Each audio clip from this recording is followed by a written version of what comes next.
Welcome, everybody. This is Wisdom Chat. I am Susie Verde, your host. And tonight we have a lovely, dear friend, guest, Kay Lindahl. Welcome, Kay. Hello. Hello. So, Kay is somebody who is doing some amazing work in the world. I am so honored that she joined Wisdom Chats in dialogue tonight. I just would like to share a little bit of Kay's journey. She is the founder of the Listening Center and is a dedicated spokesperson for the interfaith movement. Serves on the board of directors for Women of Spirit and Faith, and the Rumi Education Center and the Interfaith Observer. And she's also an ambassador for the Parliament of the World's Religions and an honorary canon to the Cathedral Center of St. Paul in the Episcopal Diocese of Los Angeles. And believe me, I had to edit a lot of other information, otherwise we'll be speaking here all about, the beautiful things that Kay is doing in the world. She's also the author of this book that you probably should get, the sacred art of listening, and also the 40 reflections for cultivating a spiritual practice. Another book is Practicing the Sacred Art of Listening, a guide to enrich your relationships and kindle your spiritual life. And How Does God Listen? A children's book. She's also the co-editor of Women, Spirituality, and Transformative Leadership, Where Grace Meets Power. Oh my God.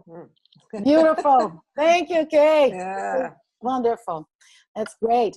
Tonight, we're going to be talking about the topic of how to transform the way we communicate through the sacred art of listening.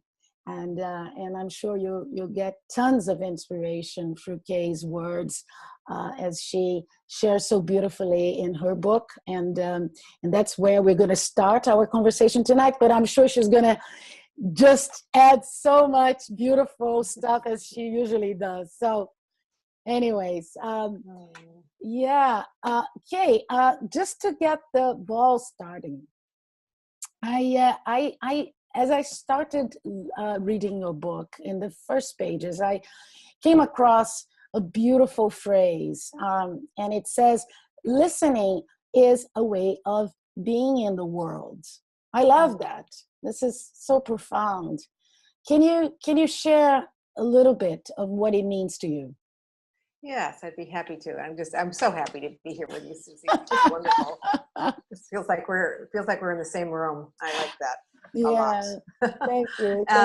So yeah, listening to me is a way of being, and it starts by thinking about listening as an art. And when I think about an art, it's something that I have to practice maybe to be an artist. I have to do something, but then when an artist at the moment of creation is in that place of oneness.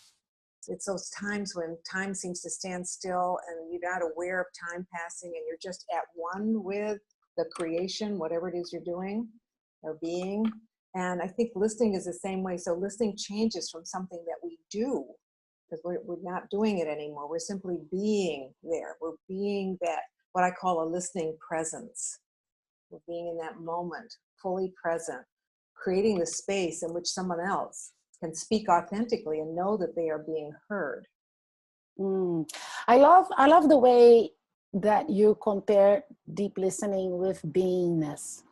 This concept of not doing and really allowing something to happen when you choose to be in that space of just being for yourself, being for the other person.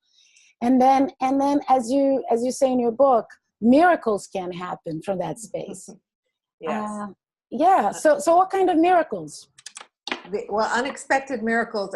It's miracles in the sense of that deeper connection with somebody else. that it's like magic, the moments that when you're really present with someone else and listening and being with them and just providing this space for them. There's a colleague of mine that talks about this kind of space and this way of being is almost like we're being a midwife for someone else's thinking.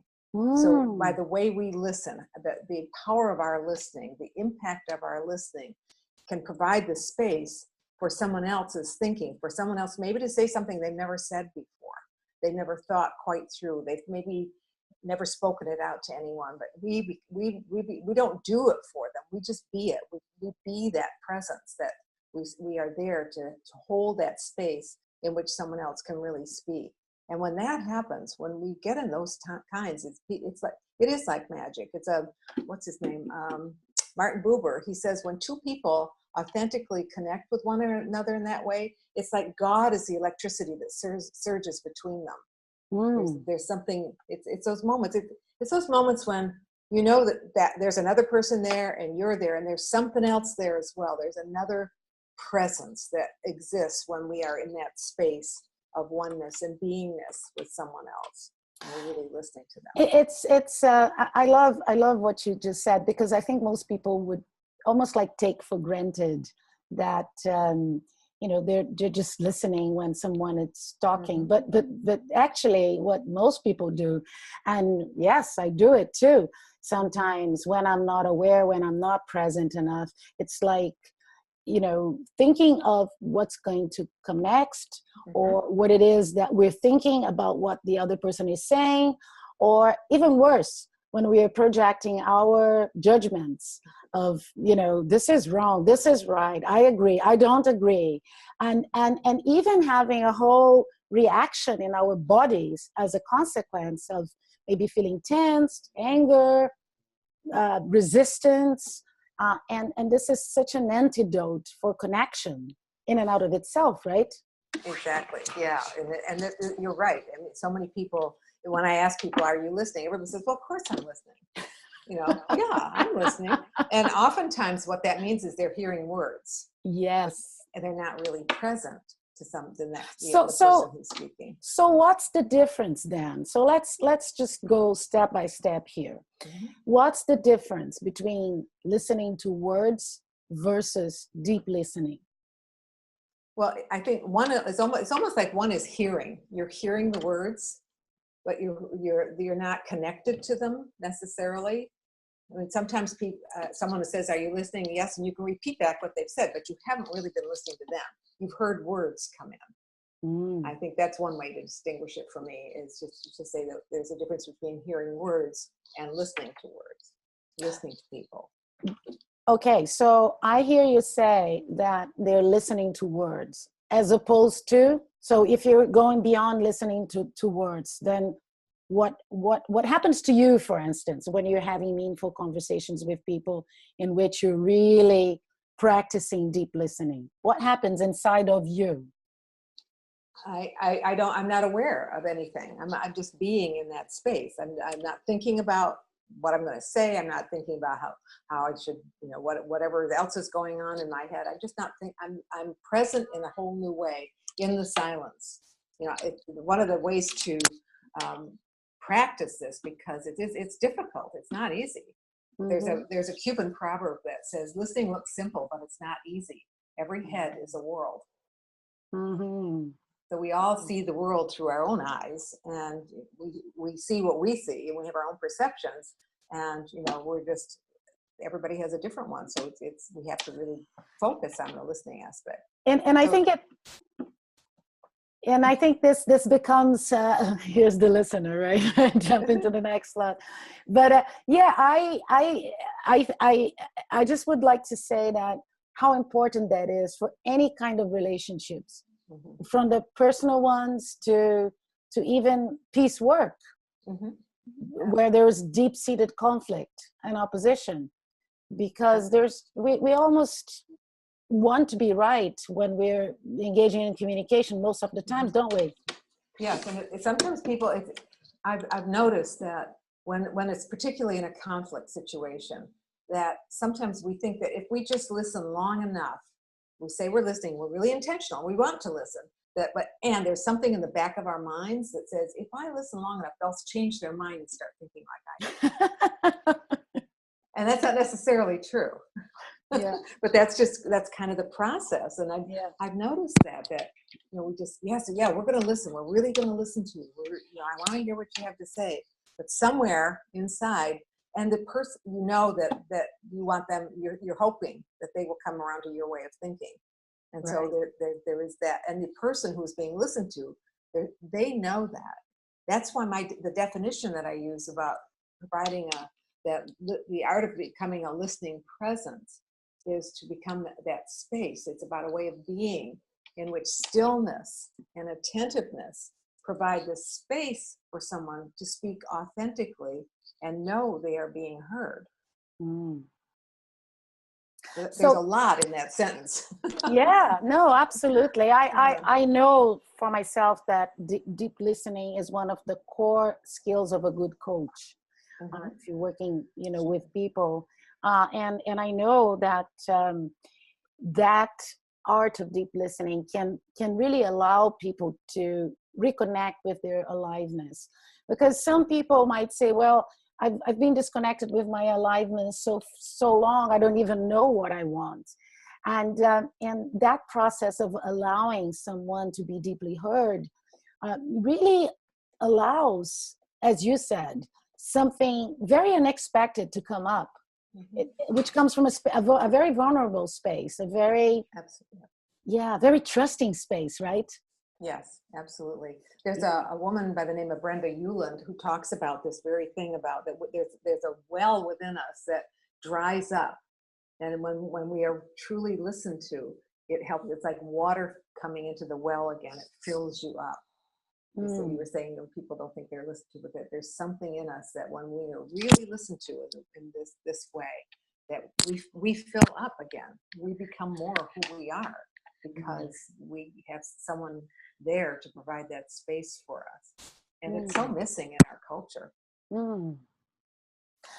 You talk, Kay, in your book about three different types of listening. You talk about listening objectively to the words and also to the group situation. Can you actually state the three different ones and what do they mean? Yeah, well, for me, it kind of all breaks down or boils down or evolves from, maybe is a better way to say it, that it's like, for me, listening is listening to spirit, to something beyond oneself. It depends, whatever you call that in your life. Some people say God, Holy Spirit, ground of being. People have all different kinds of words for that, but there's like getting in touch with that aspect. The second one is listening to yourself, getting to know your own voice, getting to know that voice within each one of us. Each one of us has our own voice, our own piece of wisdom. And then the third one is listening to other people. So there's like listening, I use the word God because that's my language. So listening to God, listening to self, and listening to others are the three ways that I think about listening. And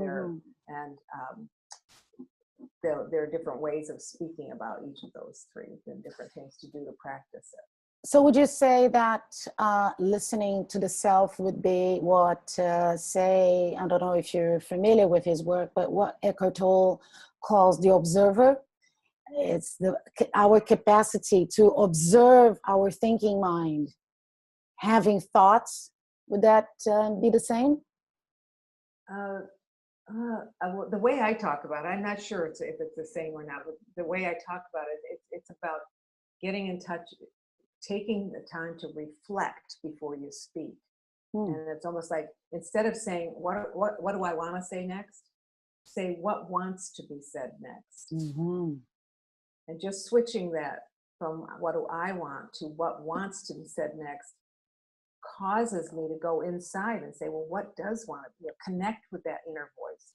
Connect with that voice. Because it's almost like when we normally speak, we come from our heads. And this is like coming from our hearts.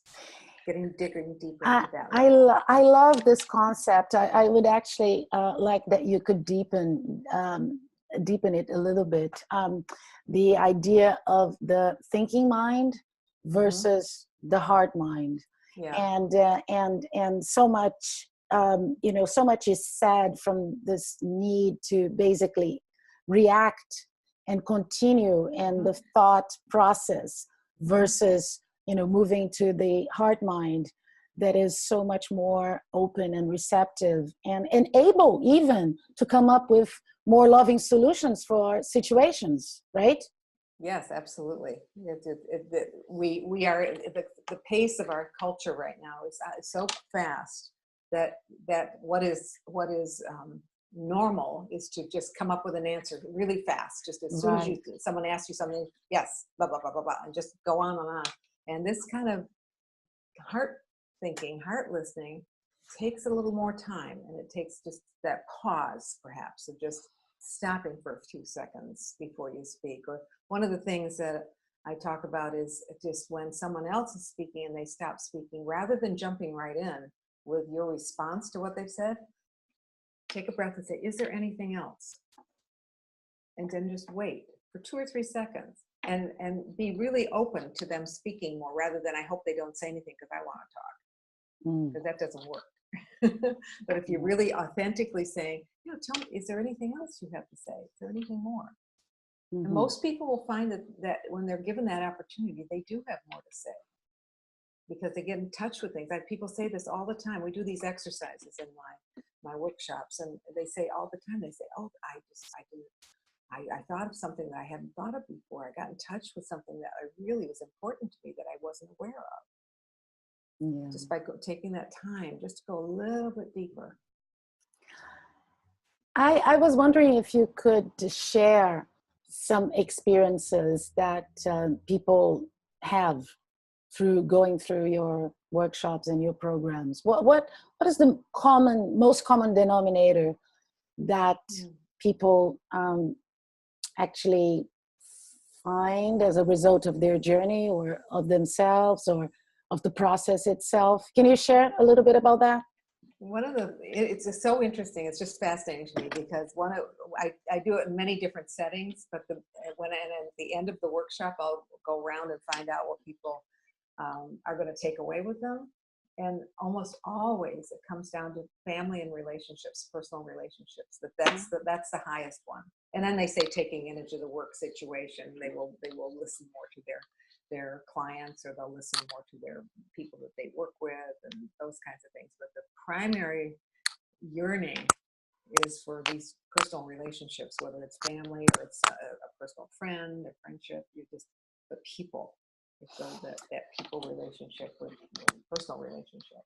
It's interesting because in the realm of positive psychology, research has shown that out of all the sectors of somebody's life that are important to actually create a sense of happiness and well-being, relationship comes first.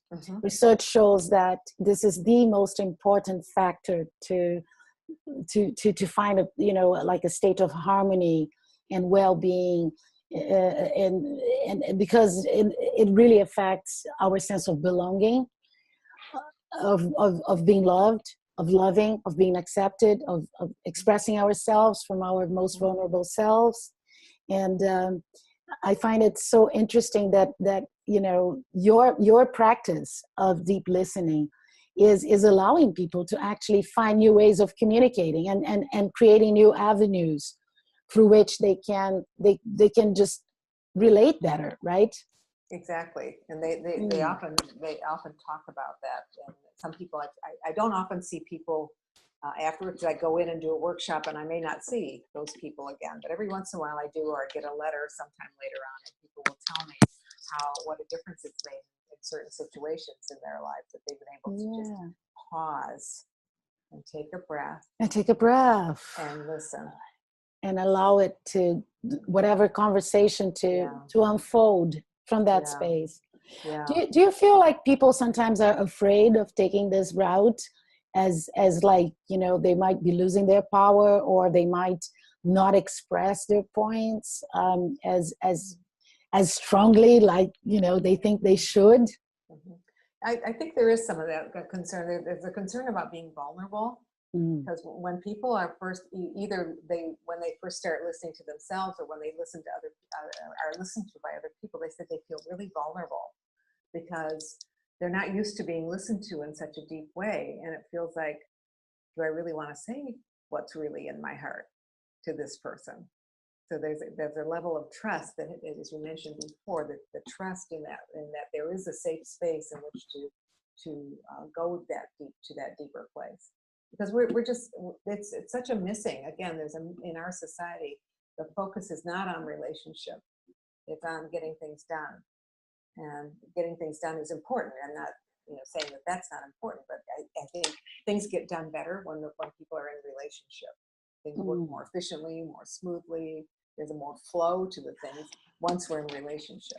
And it's so interesting, Kay, that you're bringing up this correlation between relationships and getting things done. Mm-hmm. Very interesting. I guess I never thought about it that way.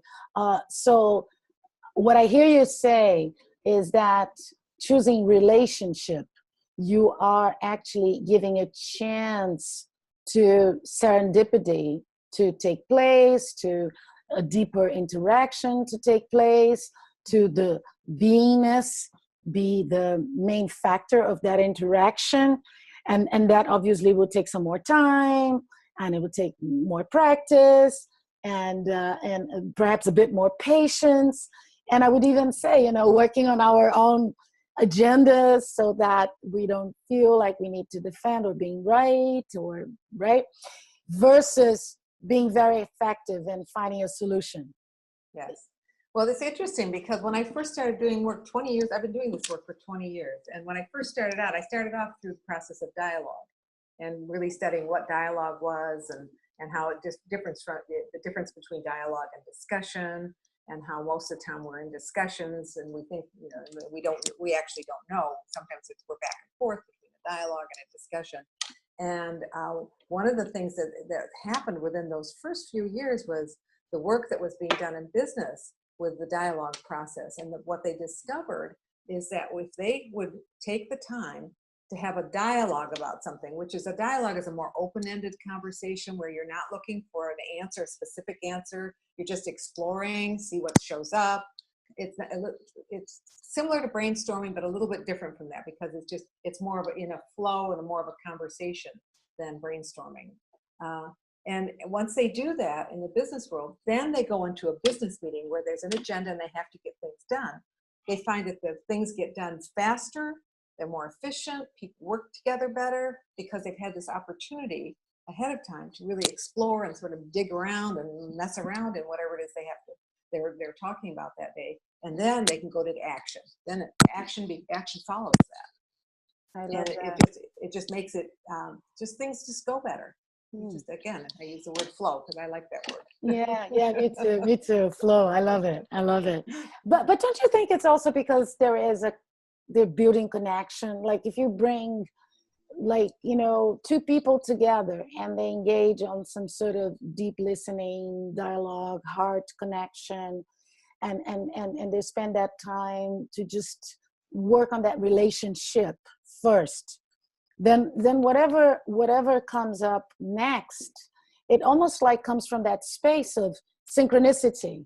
And then not only the chance that they're going to be thinking the same thoughts, or that their thoughts are going to be building on each other, simply because of the energetic principle of those two beings having sort of allowed themselves to come closer and to create a connection that perhaps cannot be measured, but it's very real, to be the Absolutely. basis of what it is that they're going to be deciding next. Yeah, I think there's something embedded within human beings that we desire connection, that we want to be connected. And I think that has not been emphasized very much in our culture. And there's a couple exercises that I do, and I've done them in all different kinds of places, and with people who have never met each other before. And within 15 minutes, they've done this exercise, maybe 20 minutes. Sometimes people will say to me, I feel like I know this person better than I know most other people in my life, because nobody listens to me like that. So Wow. that there's a connection that happens. And I trust that process now. When I first did it, when I first started doing this, oh, what's going to happen? You know, I've Yeah. never done it with people who had never met each other and didn't know each other at all. But when I started doing it, that's what I discovered. And even there was one time there were two teenage girls who were best friends, and they thought they knew everything about each other. And I did a version of the exercise in dyads. And after the exercise, they said, we thought we really knew each other, but now we know each other much better. Yeah. Just through Lovely. taking that time to just get into that deeper level, the heart connection. Our Mm. hearts, it makes our hearts sing when we connect with other people. Mm. Mm. And then from that place, all kinds of things happen. That's when the magic and miracles happen, when we're connected, when we're in that heart Absolutely. space. And we are in the heart space. Yeah. Absolutely. Um, I love the concept of being able to listen beyond words. And you can only listen beyond words if you are in your heart, because the mind is looking for words. Don't you think so? Yeah, our minds are very active. The monkey Yeah. minds, the monkey minds. Oh my goodness. Well, there's an interesting statistic that when I first started doing this work, the average attention span of an adult in North America was 22 seconds. And I thought that was fast.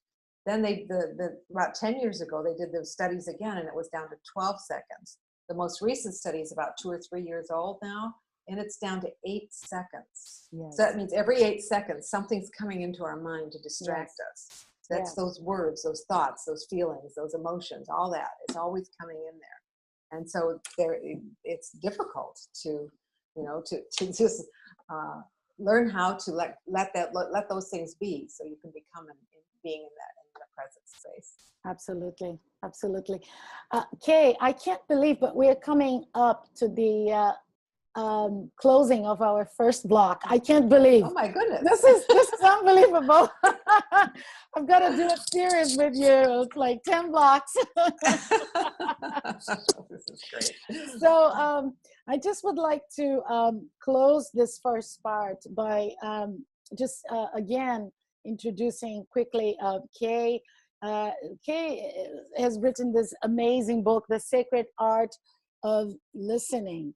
And it's actually wonderful. It has some amazing mandalas, meditation mandalas, invitations to how it is that we can practice the deep listening in a more active way, in a more inspired way. Kay has been an old friend and a mentor teacher, so it's a joy to have her today. We are going to continue this interview on part 2. Please continue to listen to this interview. And I hope you're enjoying it as much as I am. So thanks, Kay. You're welcome. We'll continue Pleasure. on part 2. Thank you.